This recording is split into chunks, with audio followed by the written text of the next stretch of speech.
Il nous faut être patients envers nos propres fautes, nos propres imperfections.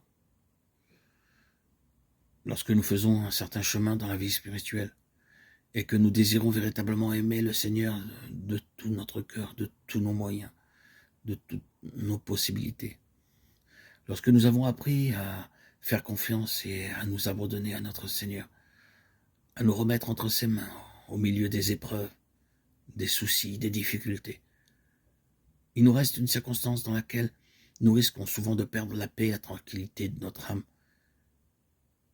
et que le démon n'hésitera pas à mettre à profit fréquemment pour nous décourager et nous troubler. Il s'agit de la vision de notre misère, de l'expérience de nos propres fautes, des chutes que nous avons fait encore dans tel ou tel domaine, malgré notre bonne volonté de nous corriger. Rappelons-nous que là aussi, il est important de nous rendre compte que la tristesse, le découragement, l'inquiétude de l'âme que nous ressentons après une faute ne sont pas bons et que nous devons au contraire tout faire pour demeurer dans la paix. Dans l'expérience quotidienne de nos misères et de nos chutes, le principe fondamental qui doit nous guider est qu'il ne s'agit pas tant pour nous de faire des efforts surhumains pour éliminer totalement nos imperfections et nos péchés, ce qui de toute façon est hors de portée, que de savoir retrouver le plus vite possible la paix quand nous sommes tombés dans une faute ou quand nous avons été troublés par l'expérience de nos imperfections, en évitant la tristesse et le découragement.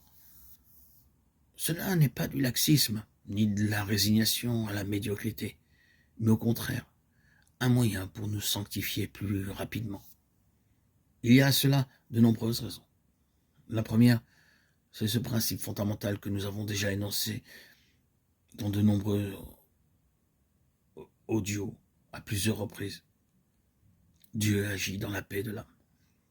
Ce n'est pas par nos propres forces que nous réussirons à nous libérer du péché. C'est seulement la grâce de Dieu qui en viendra à bout. Plutôt que de nous agiter contre nous-mêmes, il est plus efficace de retrouver la paix pour laisser Dieu agir. La seconde raison est que cela fait plus plaisir au Seigneur.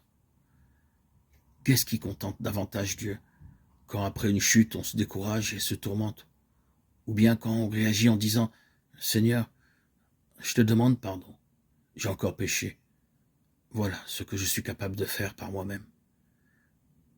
Mais je m'abandonne avec confiance à ta miséricorde et à ton pardon. Je te remercie de m'avoir permis que je pêche plus gravement encore. Merci Seigneur. Tu m'as permis de ne pas trébucher encore plus bas.